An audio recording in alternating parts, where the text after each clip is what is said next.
Muy buenas noches para todos. La Asociación Médico Espírita de Colombia, AME Colombia, les da la bienvenida una vez más a este ciclo de conferencias públicas médico espíritas que estamos realizando todos los martes a las 7 de la noche, hora colombiana. Bienvenidos todas las personas que nos siguen de aquí de Colombia y de otros países a estas temáticas que relacionamos fundamentalmente todos los conceptos de la doctrina espírita con los temas de la salud en general, ¿no? Entonces, en esta noche tenemos un tema muy interesante, la implicación del pensamiento en la salud. Y para ello tenemos un colega, miembro de la AME de Colombia, el doctor Héctor Ruiz, que nos va a presentar, va a disertar este tema con toda su experiencia que tiene dentro de este campo.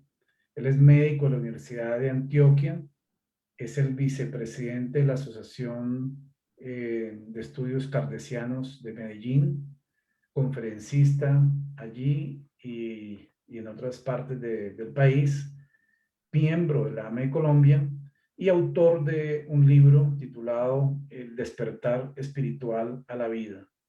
También es cofundador de la Asociación Espiritista de Barranca Bermeja.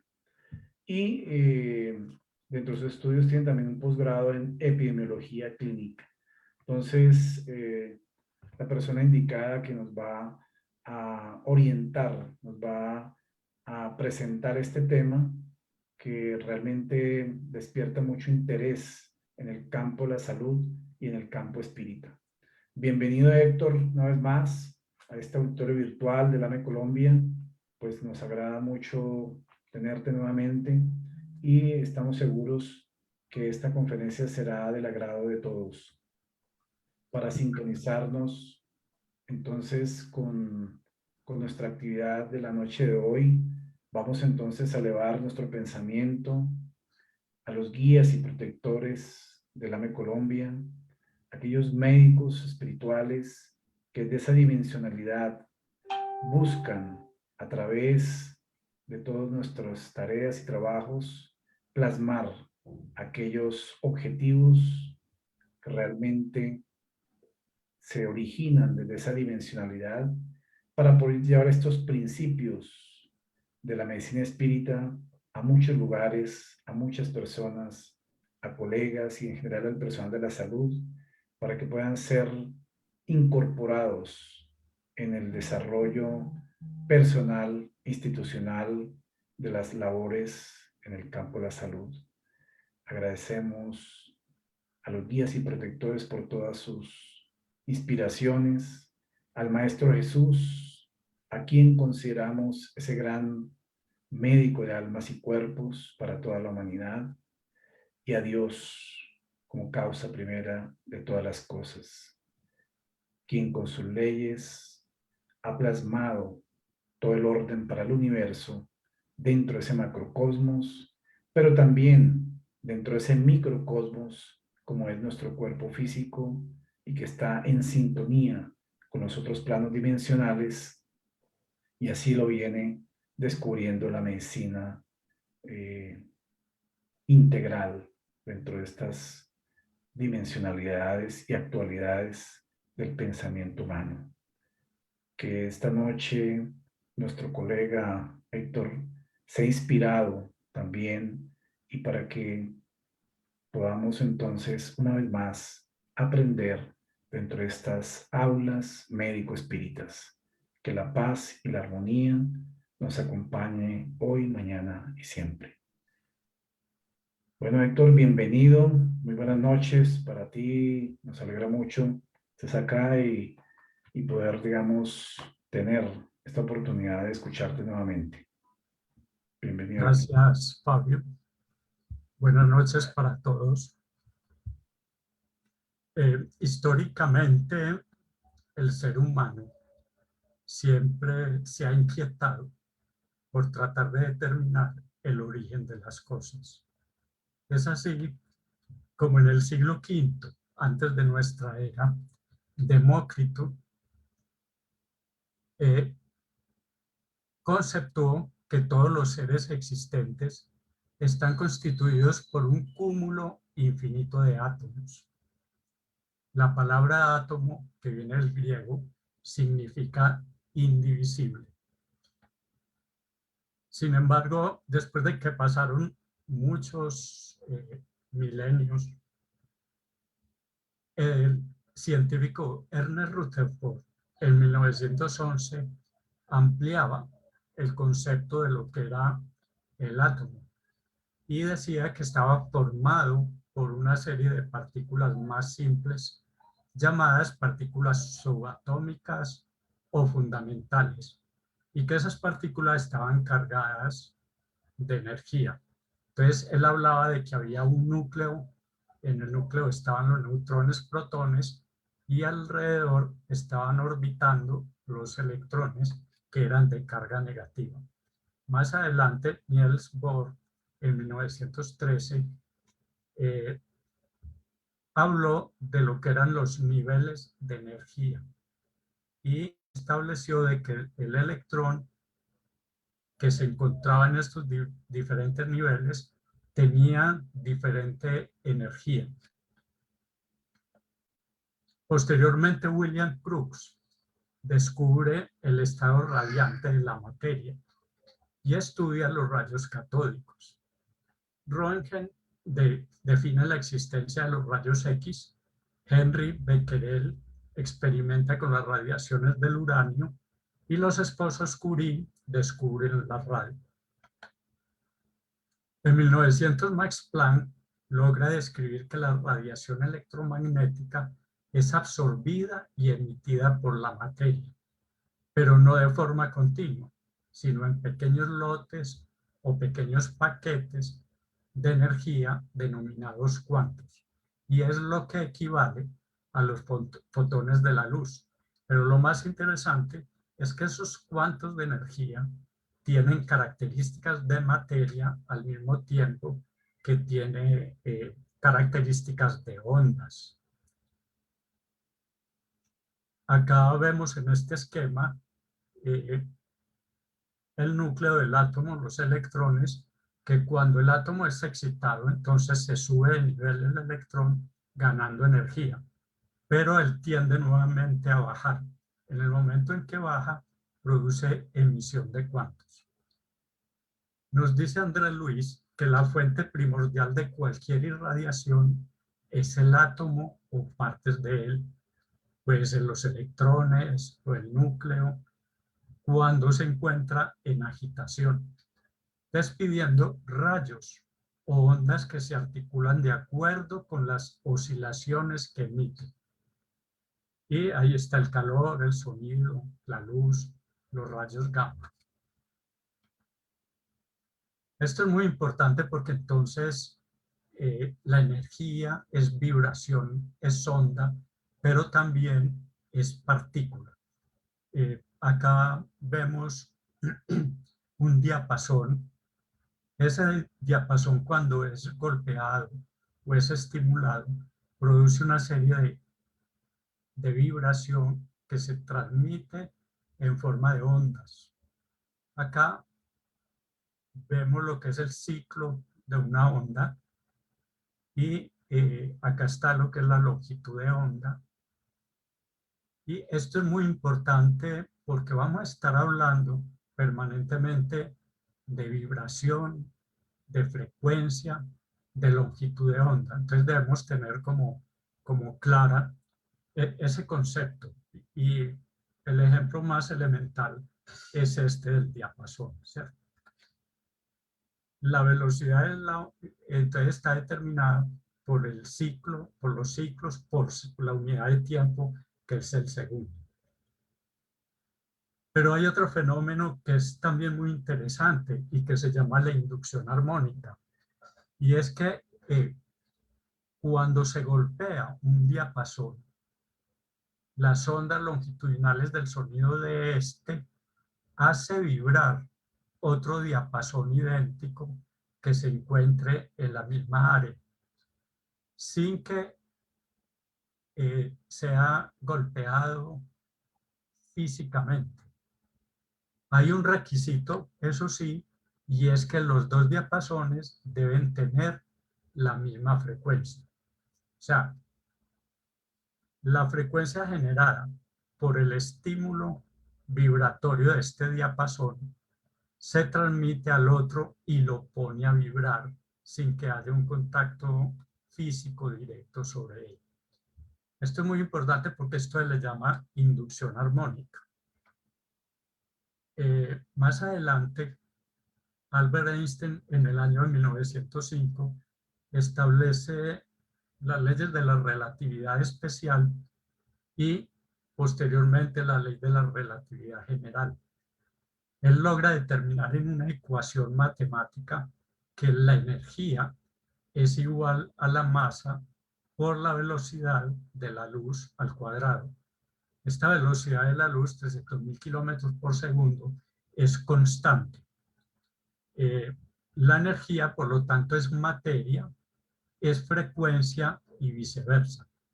Vamos a ver que es muy importante tener en cuenta de que cuando hay frecuencia, cuando hay vibración, igualmente hay información.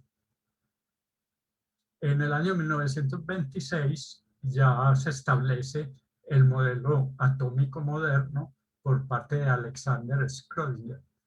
Y él dice que esos electrones que se nos presentaban girando alrededor del núcleo en el modelo de Niels Bohr,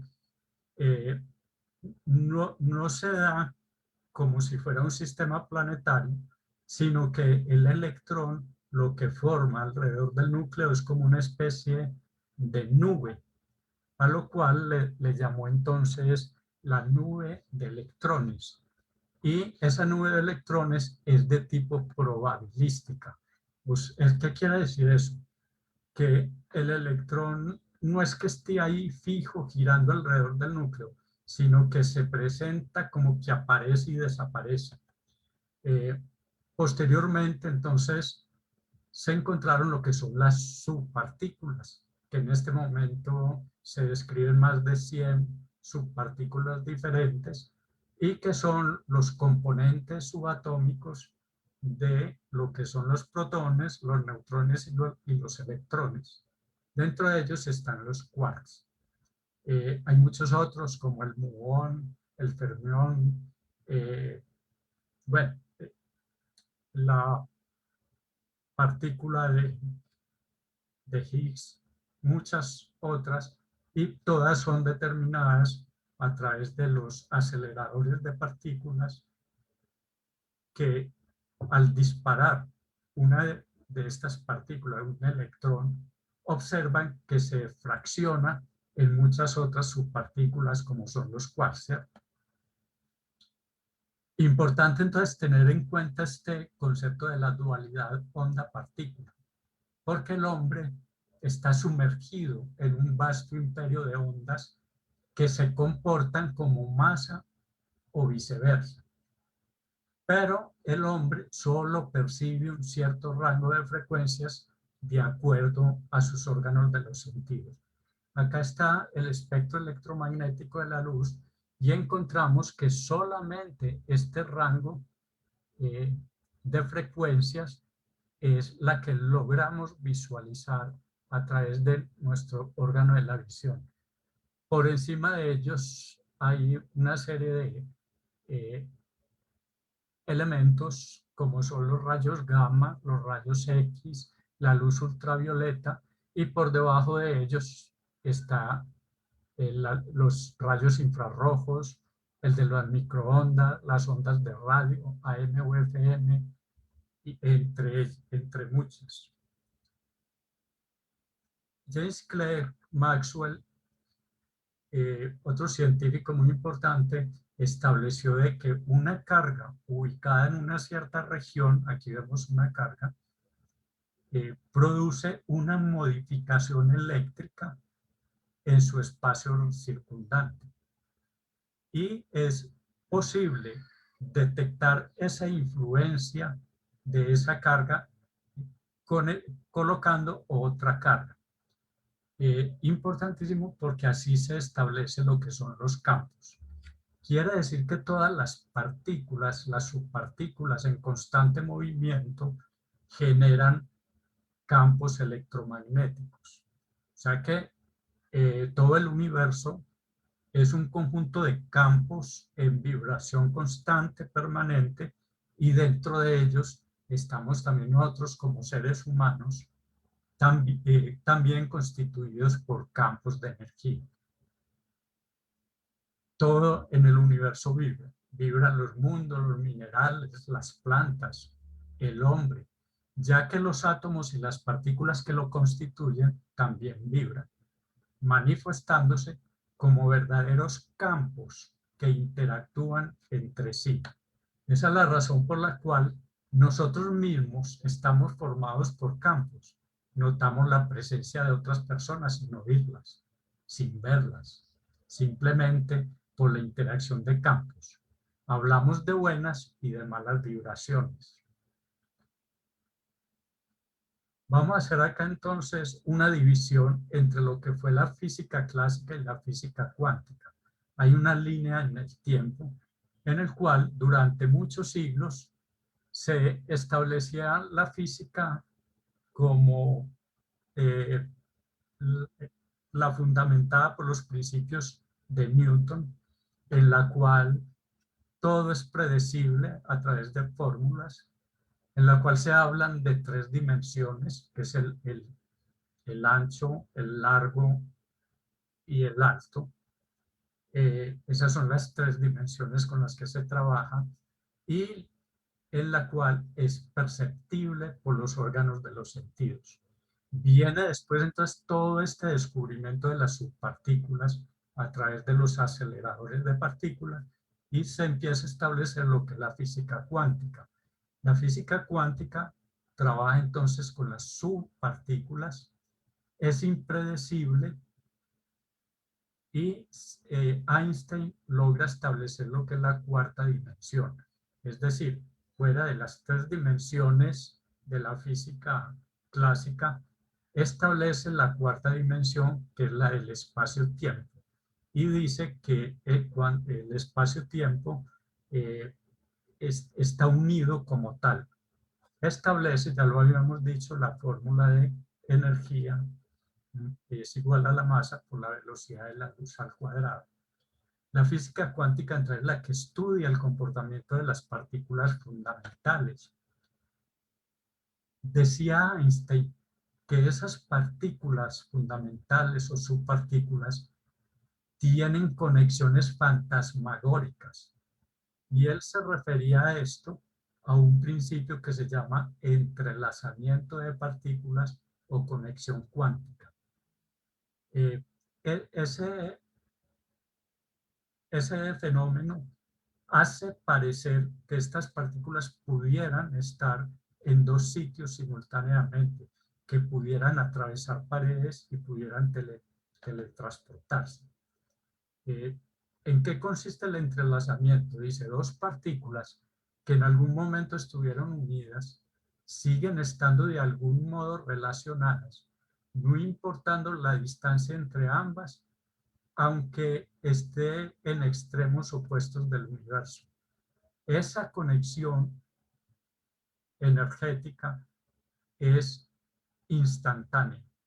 Quiere decir que 2 partículas que hicieron parte de un sistema en determinado momento se separan y así estén a distancias extremas del universo, la una va a continuar repercutiendo sobre la otra.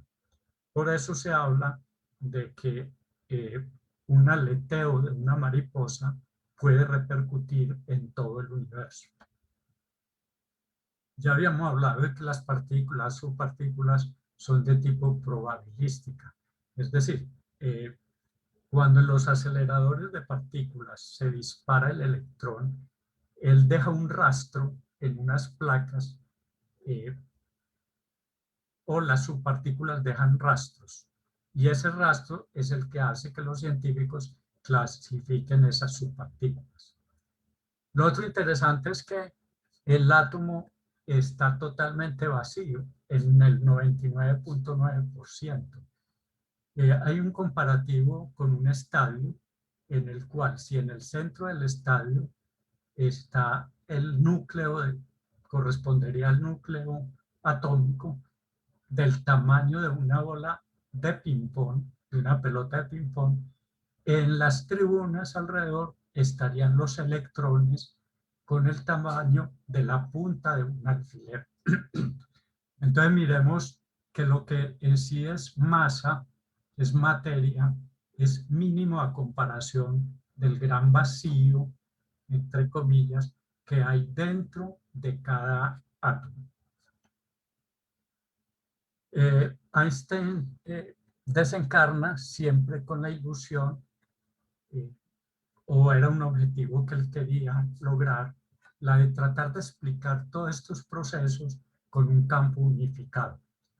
Él sugirió que existía un campo que sostiene como telón de fondo todas las transformaciones del espacio-tiempo y de masa de energía. Esto implicaría un nivel de naturaleza totalmente fusional.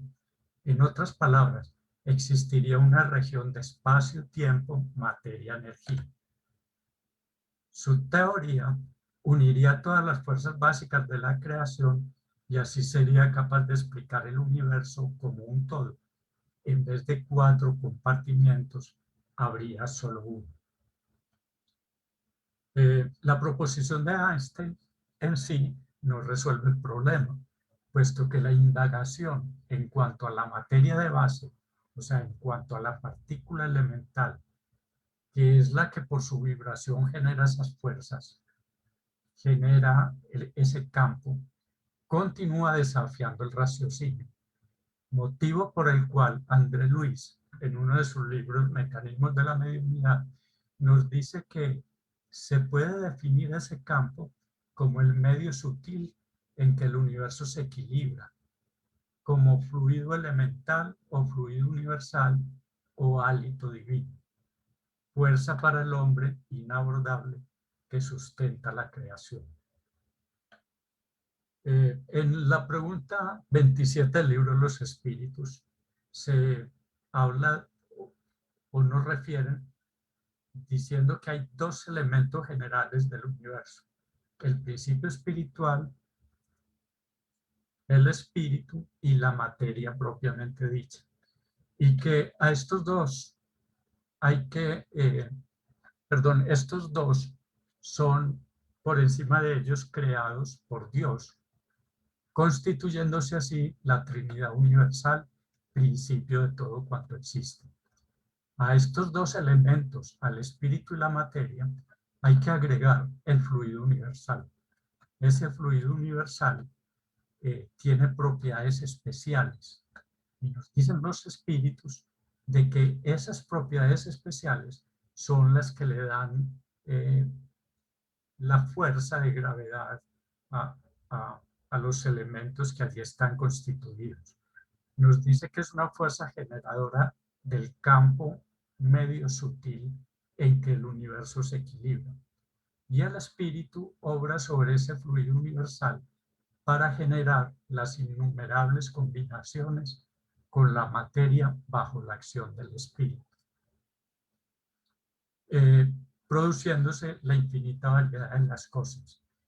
Miremos que este principio espiritual o espíritu es el principio inteligente, que tiene la facultad de obrar sobre este fluido para que se generen innumerables combinaciones, produciendo infinita variedad de cosas.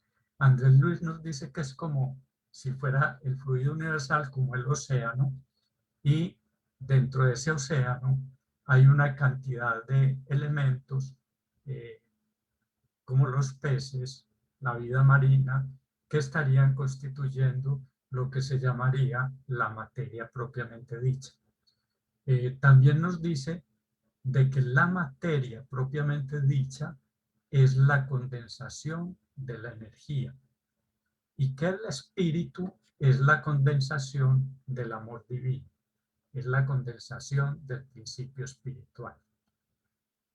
Juana de Ángeles, en su libro Días Gloriosos, nos dice que el universo es un todo de fuerzas dinámicas que expresan el pensamiento del Creador, que es el resultado de la mente divina que no cesa de actuar positivamente.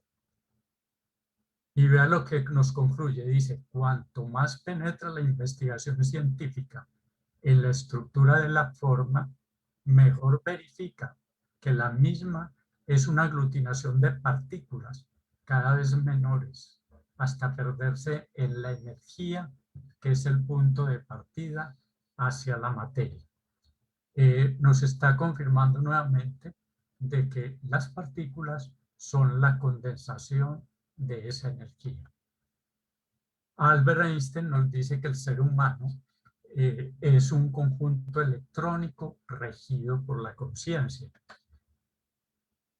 Esa conciencia, nos dice Juana de Ángeles, es el espíritu inmortal que adquiere innumerables experiencias evolutivas a través de las diferentes existencias y que es un cúmulo de energías en diferentes niveles de vibración. Por ese motivo, el hombre es un ser integral de expresión trina. Esa expresión trina está dada por el espíritu, el perispíritu y el cuerpo físico. El espíritu es el principio inteligente individualizado y es allí donde radican como atributos la psiquis, que está compuesta por el área cognitiva, donde está la percepción y el pensamiento, el área afectivo, donde están las emociones y los sentimientos, y la voluntad. El perispíritu es el lazo de unión entre el espíritu y su tercer elemento, que es el cuerpo físico, que es la manifestación del espíritu. Y esto interactúan en los dos sentidos. El pensamiento es la irradiación mental, es la manifestación de la mente. Y Juana de Ángeles nos dice que la mente es un dinamo generador de energía de difícil catalogación que se manifiesta automáticamente conforme sea el contenido emocional de que se reviste. Por lo tanto, el pensamiento es originado en el espíritu, como veíamos en el esquema anterior, y no procede del cerebro.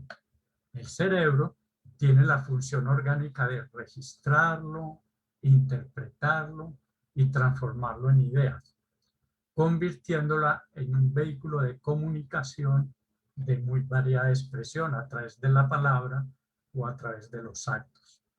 Las ideas, entonces, son un conjunto de pensamientos relacionados entre sí. Muy importante esto, entonces, que quede claro, y es que el pensamiento es una irradiación mental y la mente es un atributo del espíritu. No es producto del cerebro. El cerebro lo único que hace es interpretarlo, decodificarlo y por lo tanto manifestarlo con los demás. Por eso cuando el ser humano piensa, emite una radiación, es una irradiación mental que se propaga a través de ondas. Y esas ondas se caracterizan de acuerdo al grado evolutivo de quien emite el pensamiento. El pensamiento o flujo energético del campo espiritual de cada uno de los seres creados por Dios se gradúa de acuerdo a su estado evolutivo en los más diversos tipos de ondas, desde los rayos super ultra cortos en que se expresan las legiones angélicas a través de procesos aún inaccesibles a nuestra observación, pasando por las oscilaciones cortas, medias y largas en que se exterioriza la mente humana. Esto no lo aclara entonces André Luis. Los sentimientos le van a dar la forma y la naturaleza a los pensamientos. generando ondas que tienen longitudes que le caracterizan.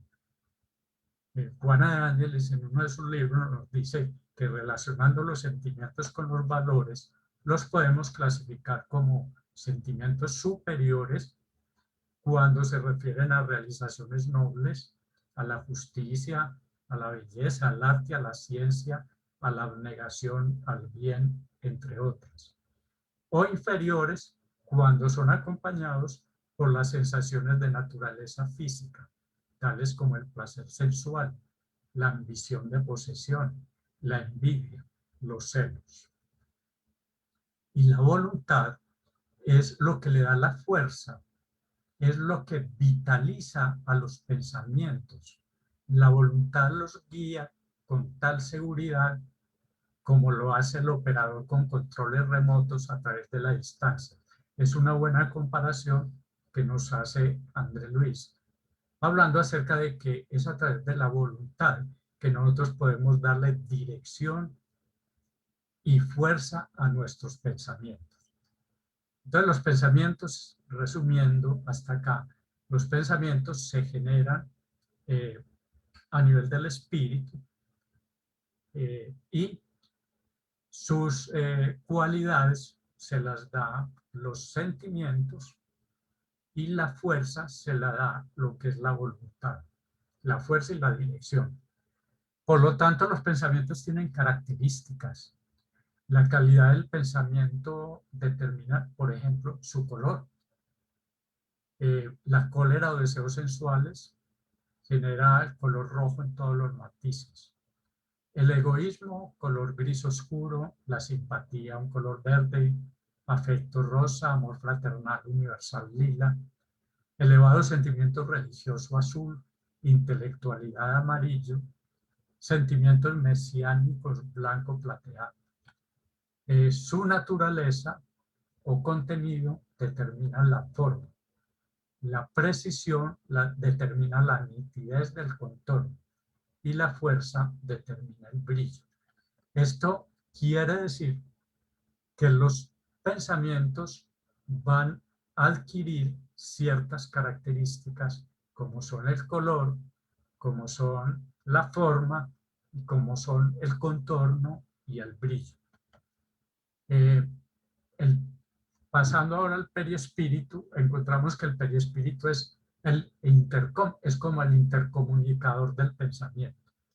El perispíritu es el modelo organizador biológico porque tiene una organización similar a la del cuerpo físico. Y nos dice acá Juana de Ángeles que durante la vida corporal el fluido periespiritual penetra en el cuerpo físico en todas sus partes y sirviendo de vehículo del pensamiento transmite y plasma en el cuerpo las órdenes emitidas por la mente procedente del espíritu y en dirección contraria, por este mismo intermedio, hace repercutir en el espíritu las sensaciones producidas por los agentes exteriores. Entonces miremos cómo el perispíritu es un elemento muy importante porque es el intermediario que transmite los pensamientos a través de él hasta el cuerpo físico, interpenetrando el cuerpo físico. Y las sensaciones del cuerpo van a poder repercutir a nivel del espíritu pasando por ese intercomunicador o lazo de unión que es el perispíritu. Es como el conductor eléctrico que sirve para transmitir y recibir el pensamiento. El aura es la emanación del perispíritu, producto de la resonancia del cuerpo vital, con impregnaciones morales del espíritu y orgánicas del cuerpo físico. El aura, entonces, que es visible a través de equipos computarizados y que es visible también por los videntes, es la conjugación de fuerzas físicas, químicas y mentales peculiares a cada individuo, y dice, interpenetrándolo, que al mismo tiempo parecen emerger de él a manera de un campo ovoide, ¿cierto? Acá se forma con un campo ovoide, y ese campo ovoide entonces es el resultado de todas esas fuerzas físico-químicas y mentales de los tres elementos que hemos visto. El campo energético humano tiene lo que otras filosofías han llamado los chakras, y que dentro de la doctrina espírita son los centros neurofluídicos. Son como discos energéticos que se entrelazan al cuerpo físico a través de redes flexiformes y que comandan las zonas neuroendocrinas y el funcionamiento de los órganos. Por eso, dentro de la doctrina espírita se habla de centros neurofluídicos. Centro significa vórtices energéticos que se encuentran ubicados a nivel del perispíritu. Neuro, porque esos centros van a influir sobre los plexos nerviosos del cuerpo físico, y fluídicos, porque es a través de esos centros energéticos que entra que absorbe el ser, el fluido vital. Se han hablado de 7 chakras o 7 centros neurofluídicos. Acá están representados.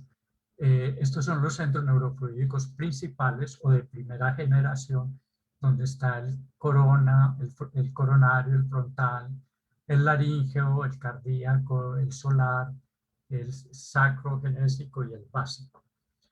Pero también hay otros centros neurofluídicos que se han hablado de que son 21, y que se les ha llamado los chakras de segunda generación. Y por último, estas filosofías hablan de que hay otros aún más pequeños y que están representados por los chakras de tercera generación o puntos maestros de acupuntura.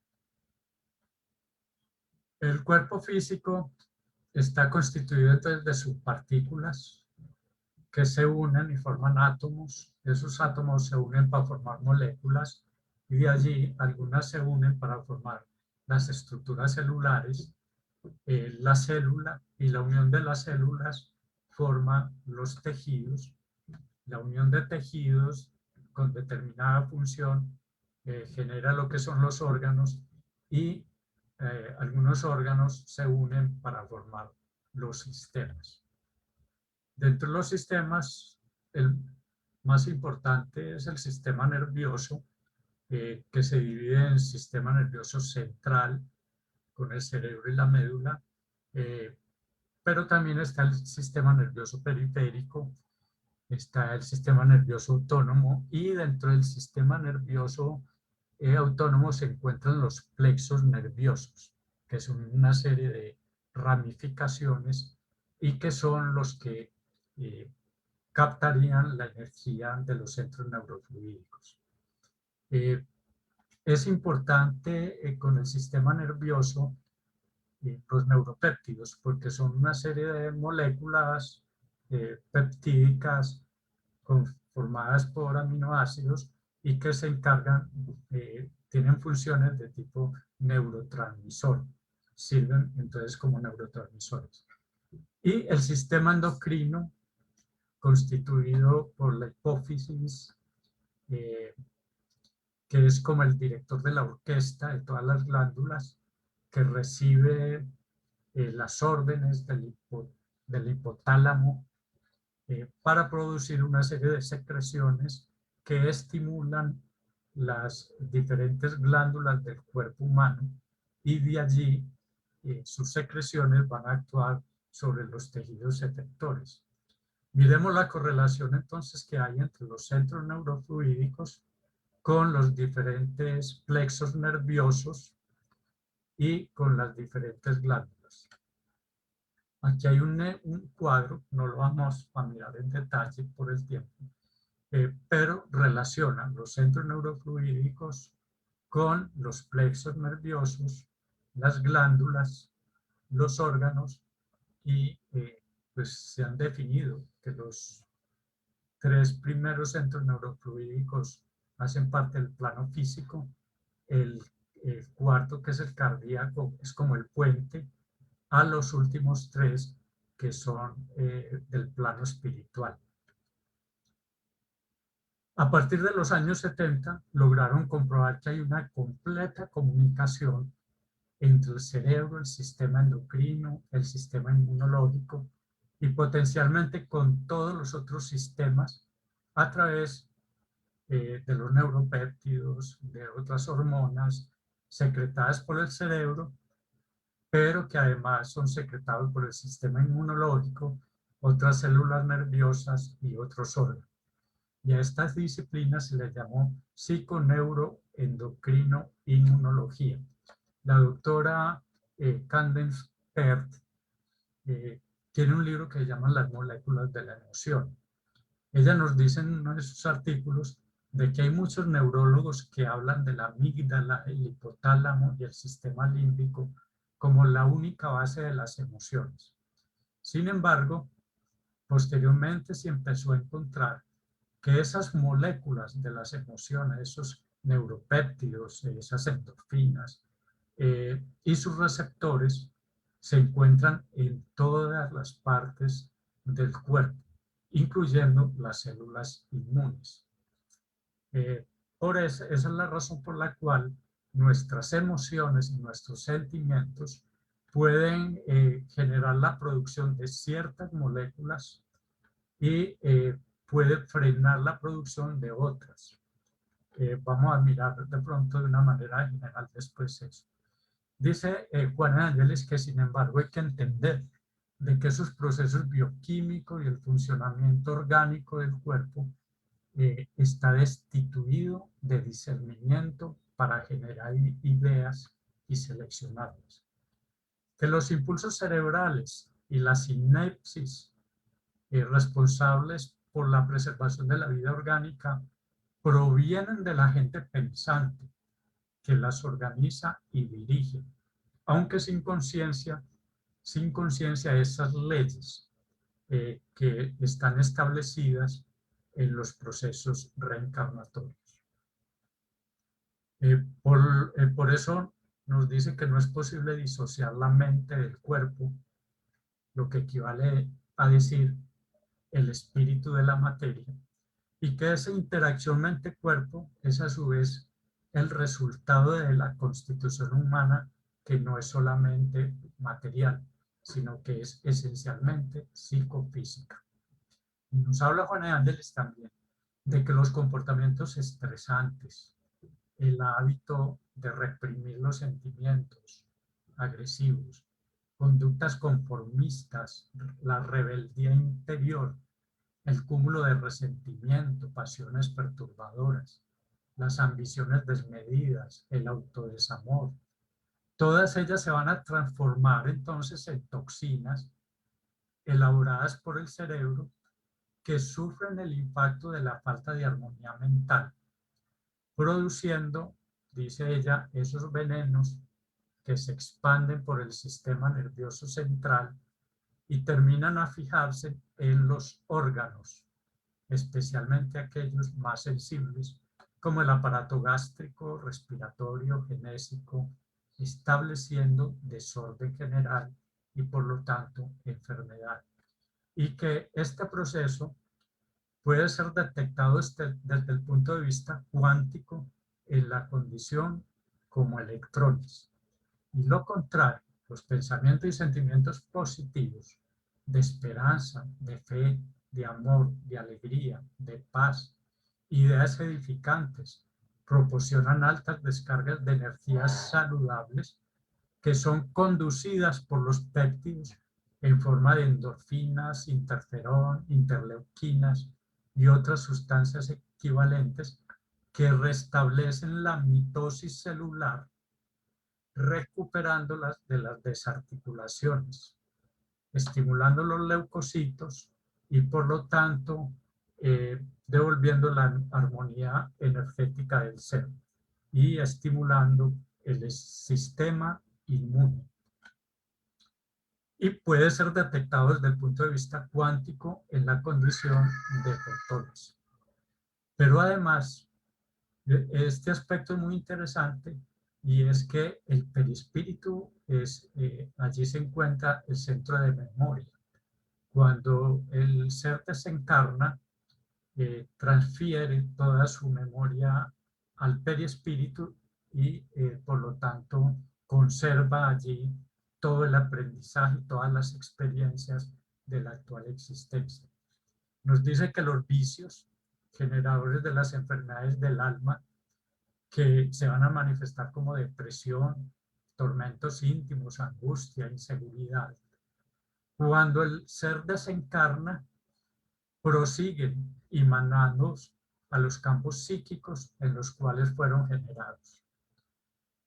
Por eso es que las existencias son solidarias. Estas descargas producen toxinas de alto tenor hormonal que modifican los códigos del ADN, fijando en ellos el tipo de onda y de procedencia perturbadora. A medida que se repiten esas fijaciones a lo largo del tiempo, es mayor el daño causado de las estructuras íntimas del mismo, imponiendo como procesos de reparación desde el más allá un cambio total de comportamiento que se encarga de sustituir la doble hélice. Esto nos quiere decir que las células son la unidad funcional básica del cuerpo físico. El cuerpo humano está constituido por más de 75 billones de células y que cada una de ellas es un organismo viviente en sí mismo, capaz de existir, de efectuar reacciones químicas y contribuir con su parte a la función global del cuerpo. En las células tiene una serie de organelas y dentro de ellas está el núcleo. Dentro del núcleo se encuentra lo que llamamos el material genético. Dentro de ese material genético, los genes son la unidad de información genética básica y de la herencia, y por lo tanto determina las características del individuo. Los genes responden por la influencia y orientación magnética de la energética espiritual, y es el inicio de las fuentes dinámicas orientadoras en la constitución del organismo físico de acuerdo con las necesidades kármicas de la presente existencia. O sea que es allí donde va a obrar la influencia espiritual y de acuerdo a la carga causal, de acuerdo a las necesidades kármicas, se van a modificar estos códigos genéticos para constituir el futuro cuerpo que es el necesario para reparar, para enmendar todos los errores del pasado. Quiere decir que los genes representan como energía un campo de transición entre la materia y el espíritu. Nos habla Juan de Ángeles también de que la célula en sí tiene conciencia, tiene una conciencia individual, que trabajadas por los comandos del perispíritu resultan en la condensación de ondas específicas que se encargan de producir los órganos y la parte física necesaria en cada una de nuestras reencarnaciones.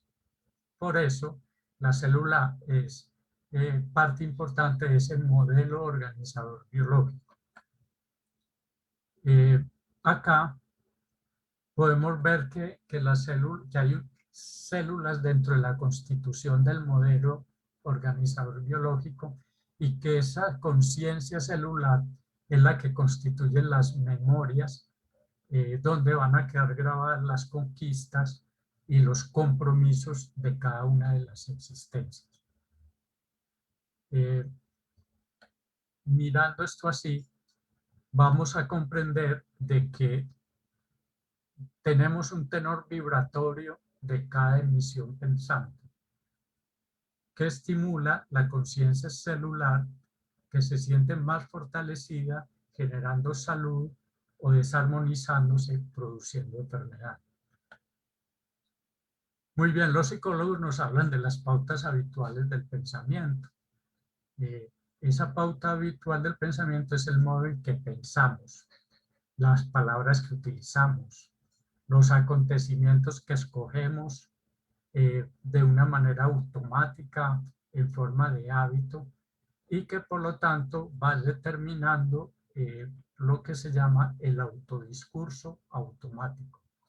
Ese autodiscurso automático es lo que hace que el individuo permanentemente esté pensando en ciertas situaciones, en ciertas, esté recordando ciertos aspectos y va generando entonces un hábito establecido de pensamiento.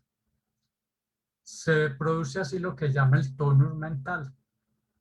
Nos dice André Luis de que el aura permanece tejido de corrientes atómicas sutiles del pensamiento que le son propios o habituales, y que está también regido por las leyes de los cuantos. Esas fuerzas en constante movimiento nos va a generar una serie de ondas y por lo tanto va a determinar el nivel vibratorio de cada individuo de manera automática. Quiere decir que todos nosotros tenemos un tonus mental preestablecido de acuerdo a nuestros hábitos de pensamiento, de acuerdo a nuestras acciones.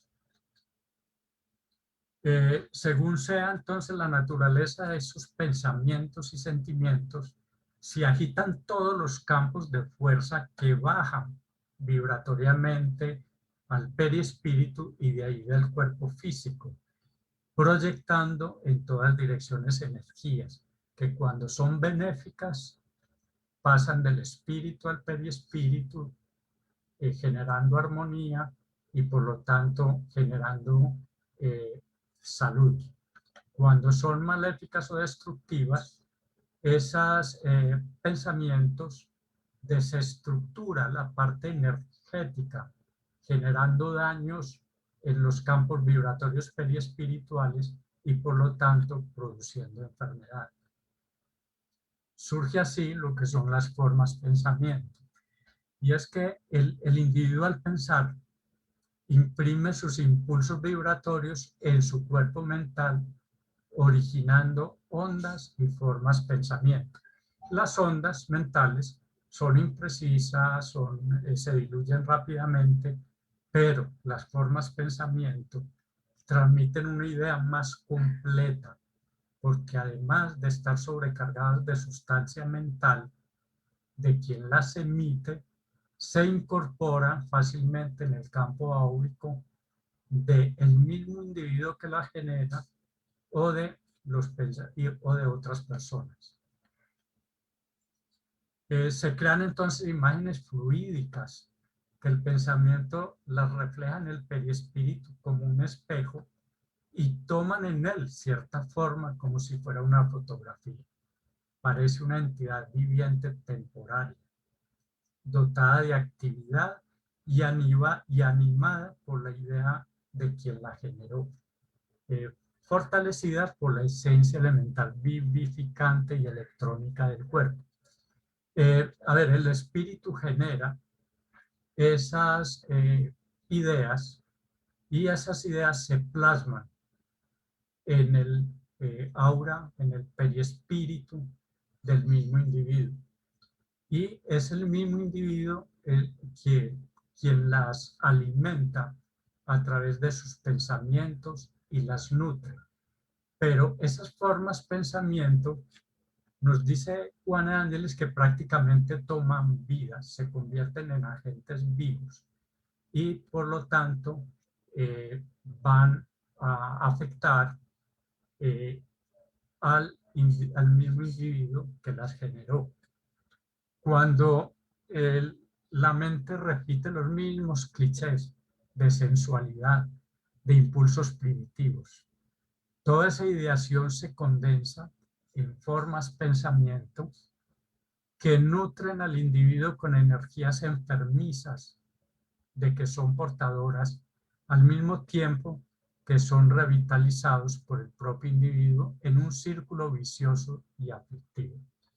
O sea, el individuo tiene, vamos a poner un ejemplo sencillo, es pesimista, todo le parece mal, o sea, todo es angustia, todo es incomodidad.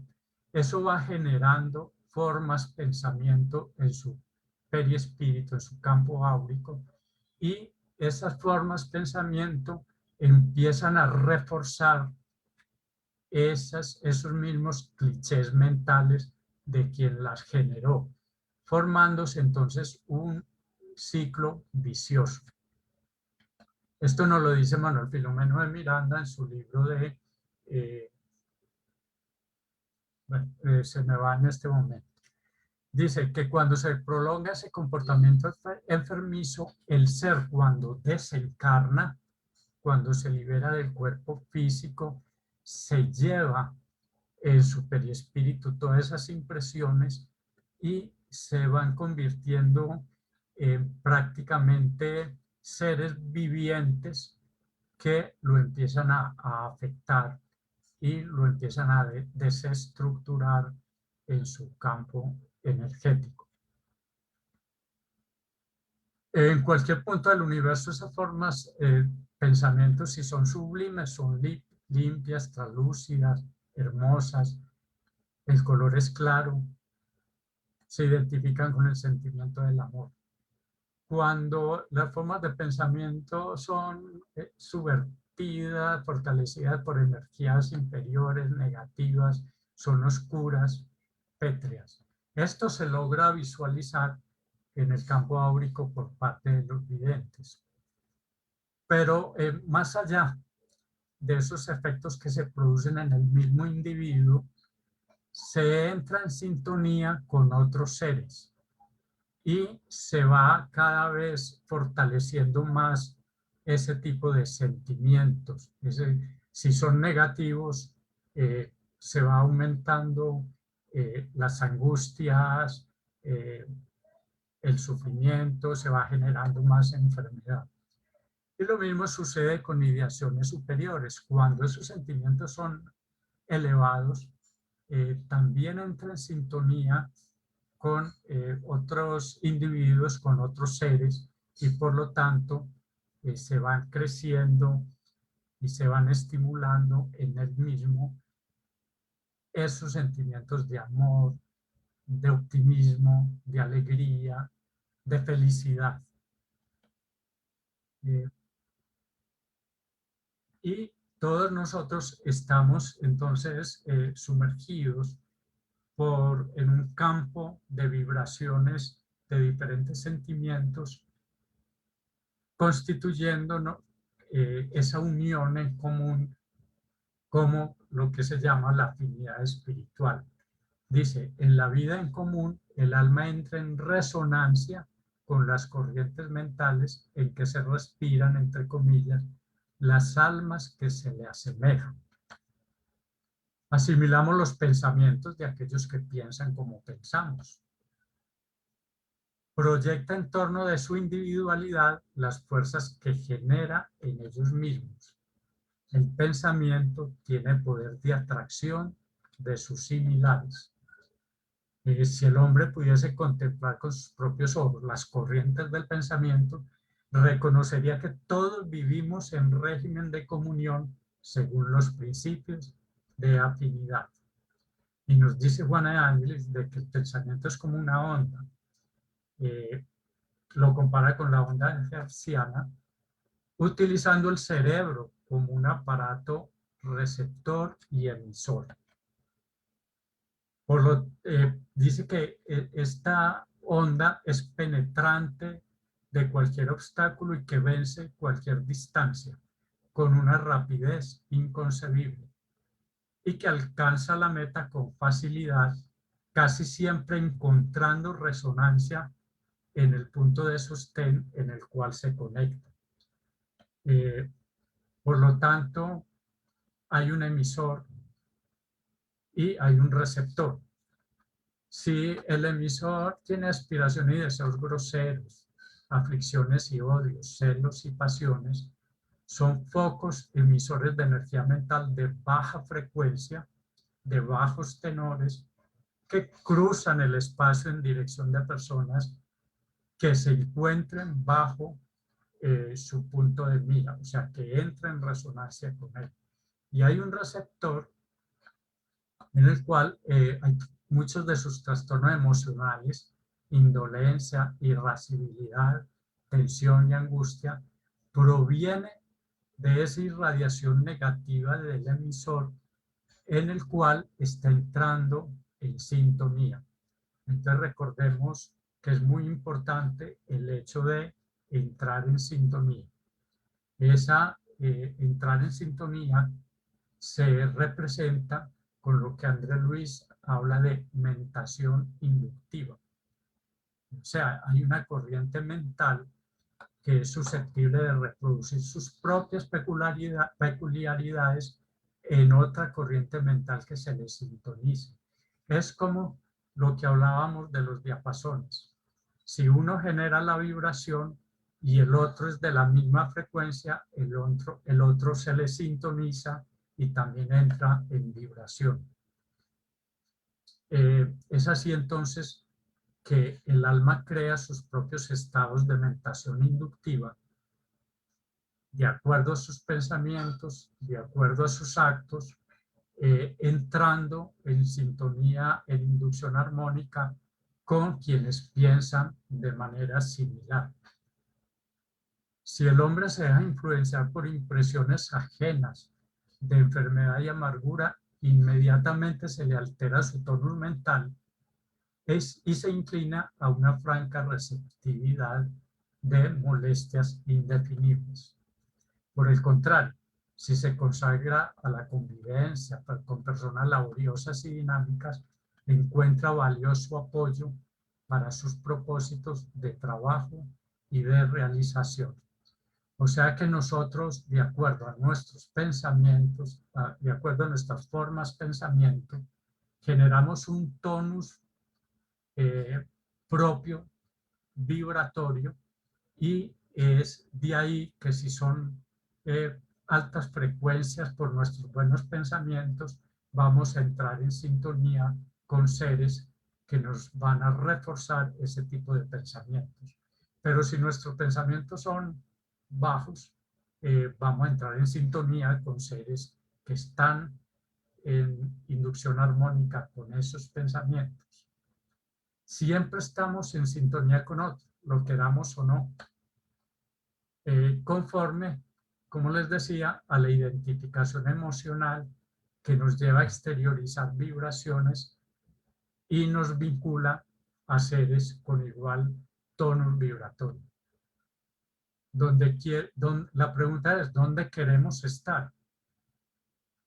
Tú eres quien elige la región psíquica para vivir y por la cual te conducirás en la búsqueda de la realización interior.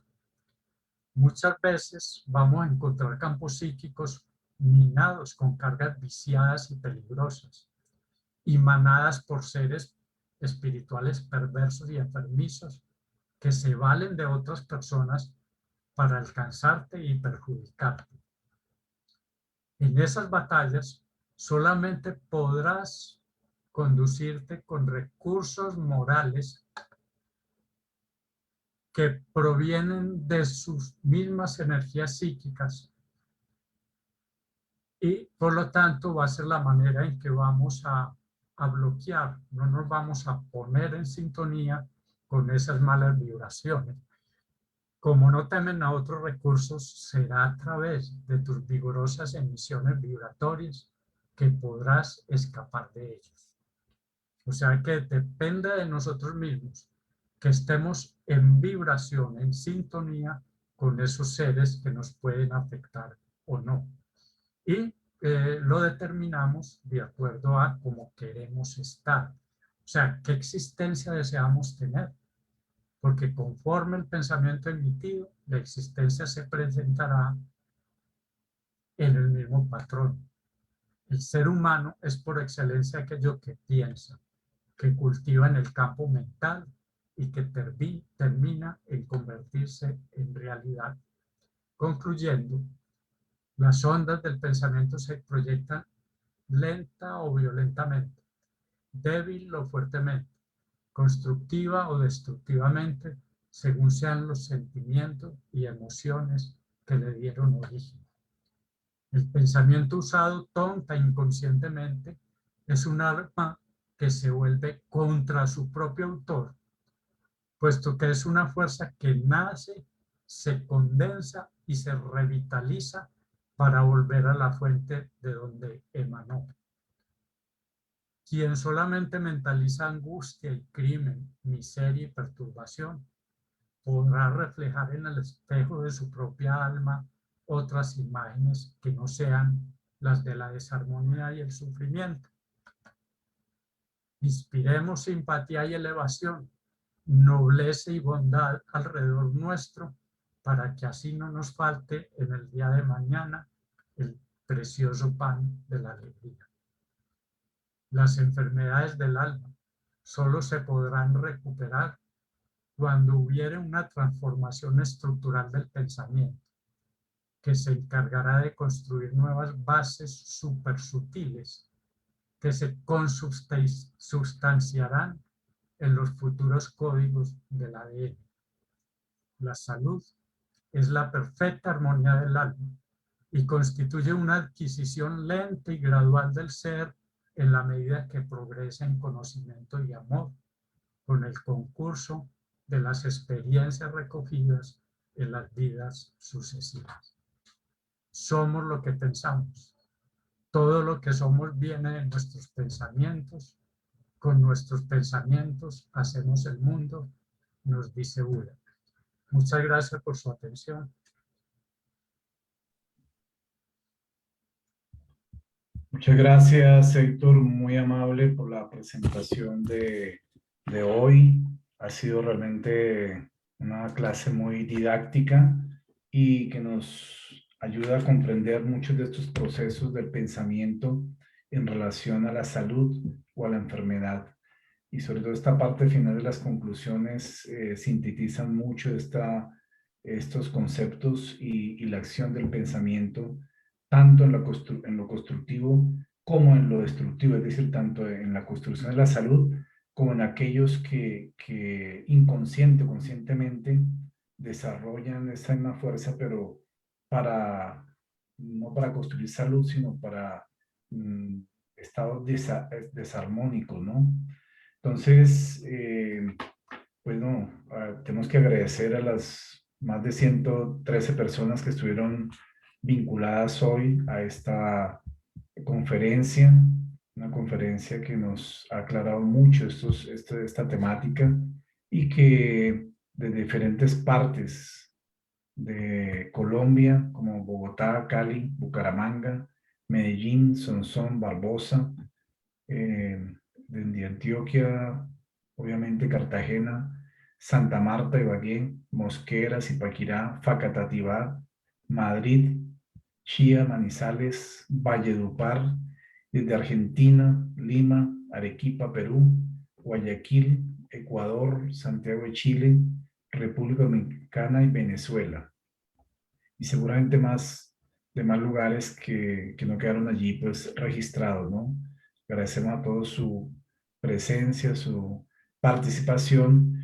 Y Héctor, pues hay algunas preguntas, pero pasaremos pues las principales, digamos, dado que dentro de el, el, el continuum de la conferencia y sobre todo al final, pues algunas que están, digamos, ahí también como contempladas o relacionadas con algunas de estas preguntas, ¿no? Entonces, preguntas desde Cartagena que de esta manera, de acuerdo a la explicación dada sobre la transmisión del pensamiento, es que se puede explicar las diferentes curaciones, los llamados milagros que realizó el Divino Maestro Jesús a distancia. Eh, a ver, el Maestro Jesús tenía ese poder de curación, ese magnetismo, y que él solamente con imposición de manos lo que lograba era restablecer la armonía energética del ser. Y por lo tanto, pues ya lo veíamos a nivel cuántico, se lograba ese equilibrio y por lo tanto esa salud. Es una pregunta pues, interesante, pero siempre es como muy profunda. Diríamos que sí, que es a través de su energía que lograba restablecer la salud. Es interesante porque cuando se habla de lo del Maestro Jesús, y casi siempre en la Buena Nueva, en el Nuevo Testamento, se habla de curación y expulsión de demonios, ¿cierto? Se relacionaban como los dos aspectos y los dos factores simultáneamente. El Maestro Jesús decía que él en sí no venía a sanar cuerpos, sino que lo que buscaba era salvar almas y que de pronto no había sido muy comprendido en ese aspecto. Muy bien, gracias, Héctor. Hay otra pregunta aquí de Eli Wesley que no sé desde dónde nos hace la pregunta, pero dice, ¿de qué forma podemos fortalecer nuestra voluntad? Y es interesante porque pues esa es una herramienta fundamental para el proceso terapéutico, ¿no? Sí, bueno, hay un tema muy interesante en uno de los libros de Juana de Ángeles. Da como para una conferencia, ¿cierto?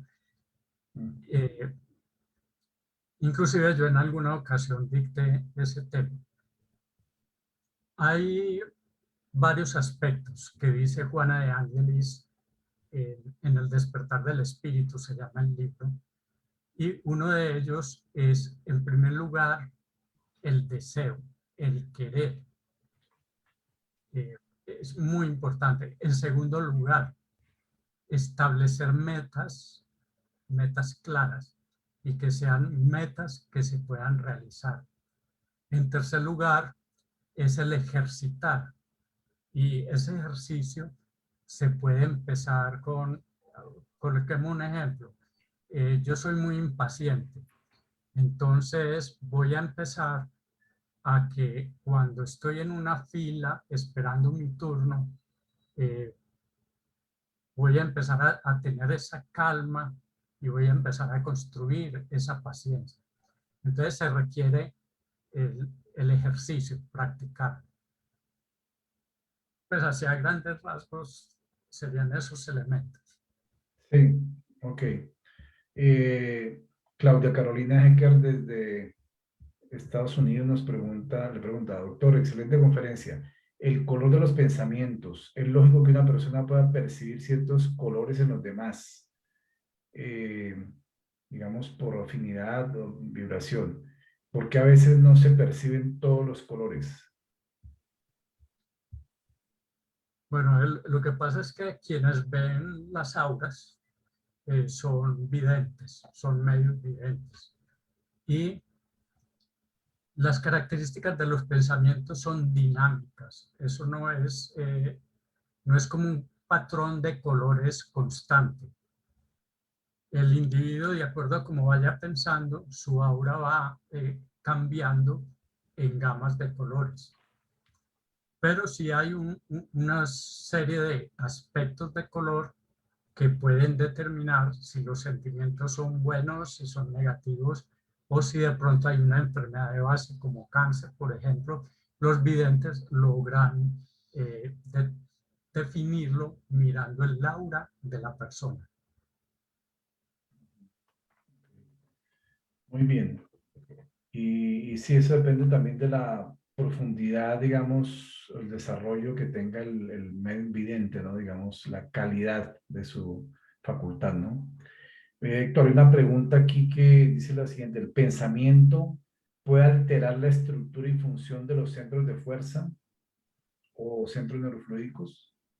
Sí, sí, es muy importante eso porque, a ver, si son pensamientos externos, eh, pueden adherirse al centro neurofluídico. El centro neurofluídico tiene un movimiento, es como una especie de flujo energético hacia adentro y giran sus elementos que constituyen el centro neurofluídico.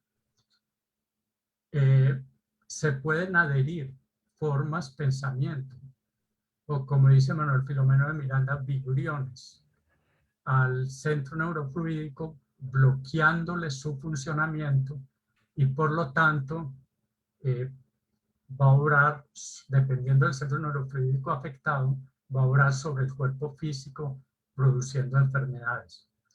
Quienes manejan estas disciplinas de sanación pránica, por ejemplo, lo que hacen es limpieza de los centros neurofluídicos, eliminando todas esas formas de pensamiento. Ahora, se ha hablado en algunas ocasiones de la autoobsesión, pero Manuel Filomeno de Miranda nos dice que en sí la autoobsesión son formas, pensamientos generados por el mismo individuo que cobran vida en su campo áurico y que, como les mostraba yo ahí en forma de círculo vicioso, lo afectan directamente. Pero sí, la respuesta sí, se pueden bloquear, se pueden sobreexcitar los centros neurofluídicos de acuerdo a esos pensamientos, a esas formas de pensamiento que se le unen. Bueno, y la última pregunta, ya por el tiempo y todo, son dos, pero vamos a sintetizarlas en una sola. Se habla del pensamiento que actúa como onda, o sea, el pensamiento que actúa como onda, también puede actuar como partícula, como partículas, en relación a la energía, digamos, que mueve el pensamiento. Y ese es el primer planteamiento. El segundo es si las técnicas terapéuticas de visualización creativa para hablarle a las células que se usan hoy día obedecen a estas explicaciones que se dieron hoy. Sí, ese, Juan Ángeles también recomienda hablarle a los órganos que están afectados, ¿cierto? Hablarles con amor, con bondad, para que ellos se restablezcan. Como yo les mostraba, nuestros propios pensamientos descienden a través del perispíritu, reestructuran, o sea, armonizan su estructura energética y por lo tanto pueden restablecer los trastornos orgánicos. Esa es como la segunda parte, ¿cierto? La primera parte, Fabio, me decía... Que si, digamos, el pensamiento actúa como onda, también podría actuar como partícula. Sí, todo en el universo tiene ese comportamiento dual que yo les comentaba, y es el comportamiento como onda y como partícula. Lo que pasa es que si nos centramos a las subpartículas, a esas partículas que no logramos visualizar con nuestros órganos de los sentidos, el pensamiento va a estar constituido por una materia diferente a la que nosotros tenemos como concepto. En el libro Mecanismos de la Mediunidad, Andrés Luis nos habla inclusive de que el pensamiento también es materia, pero que su estructura química o física es completamente, pues, sí, completamente diferente a lo que nosotros conceptualizamos como materia. Inclusive él habla de elementos químicos que no están en la tabla periódica, ¿cierto? Conformados por esas subpartículas. Es como entrar a la parte cuántica ya. Claro. Me dice Es interesante interesante, que... Fabio, porque inclusive hay en este momento algo que llama la medicina cuántica, en el Ujú, cual se están interviniendo todo este tipo de aspectos eh, que hemos mencionado algunos hoy. ujú. Sí, inclusive recuerdo que el doctor Sergio Felipe Rivera habla de la relación que hay en de los microtúbulos que existen en el citoesqueleto a nivel celular y la función, digámoslo así, transdimensional que tendrían de canalizar las energías del pensamiento. Es una relación bastante interesante que obviamente es una hipótesis de trabajo que él plantea, pero que constituye una forma de explicar el por qué, digamos, la energía del pensamiento de un ser humano imprime a todas sus células del cuerpo una fuerza o una disminución en sus capacidades, porque esa misma energía del pensamiento está vehiculizándose por todas las conductos de los microtúbulos de todas las células del cuerpo que son las que están como una espiral, digamos, como están arraigadas al interior de cada célula, constituyendo el citoesqueleto de cada una de las células, de esos 75 billones de células que tú comentaste en la conferencia, está formado el cuerpo humano, ¿no? Entonces hay una interacción realmente muy minuciosa que va hasta el nivel de esas subpartículas y que todavía falta mucho por descubrir dentro de estas nuevas horizontes para la medicina del mundo de hoy en este nuevo milenio, ¿no? Sí, inclusive, Fabio, se habla de que el material genético produce un tipo de luz, pero es luz coherente.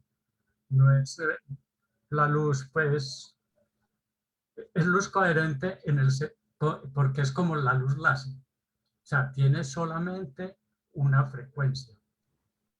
Y se ha encontrado Franz Bopp, que es un biofísico alemán, dice que las células emiten esa serie de energía, de esa serie o ese tipo de luz coherente, como la del rayo láser, y que mm, interactúa para absorber el fluido vital.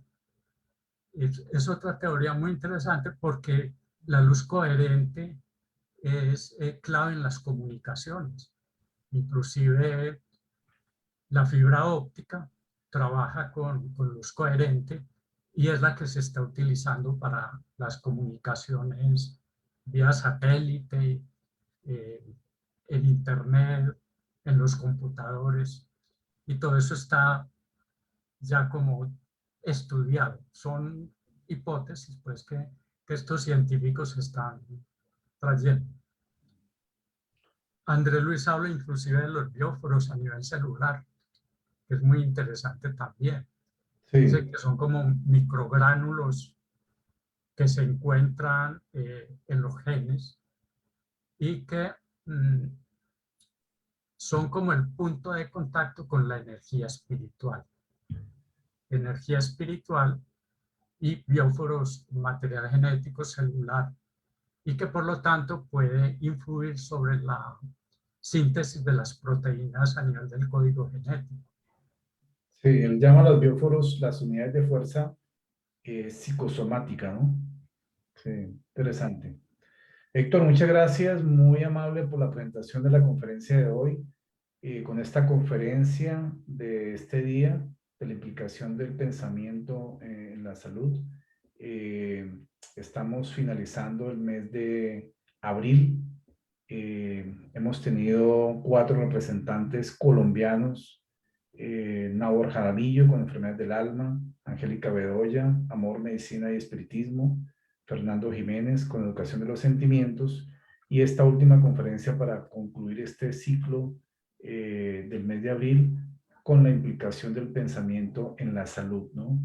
Entonces, a todos les agradecemos su participación en este mes de abril, especialmente a Héctor que nos ha culminado con esta bella conferencia, y queremos invitarlos para que en el mes de mayo nos continúen acompañando. Tenemos un panel internacional para el mes de mayo, El 4 tendremos al doctor Luis Cornejo, presidente de la AME Panamá, de la Asociación Médico Espírita Panamá, con el tema El médico espírita y su misión en el servicio al prójimo. Y el 11 de mayo tendremos al doctor Gustavo Sáenz, que es el presidente de la Asociación Médico Espírita de Argentina, con el tema Terapia Espírita en Psiquiatría. Y el 18 nos acompañará el doctor Francisco García de Ecuador, y el 25 de mayo desde España nos va a hacer la conferencia la doctora Maridelma Villanueva. Entonces, están todos cordialmente invitados para esta programación del mes de mayo, y por ahora nos resta solamente agradecerle al plano espiritual, a los guías protectores, a todos los participantes de este auditorio virtual de la AME Colombia, y por supuesto a nuestro conferencista de la noche de hoy, a Héctor Ruiz, que desde Medellín nos ha hecho esta presentación tan interesante. Entonces, muchas gracias, Héctor, y deseamos una feliz noche para todos. Nos vemos en 8 días. Muchas gracias. Muchas gracias a ustedes. Feliz noche. Gracias, Héctor. Feliz noche para todos.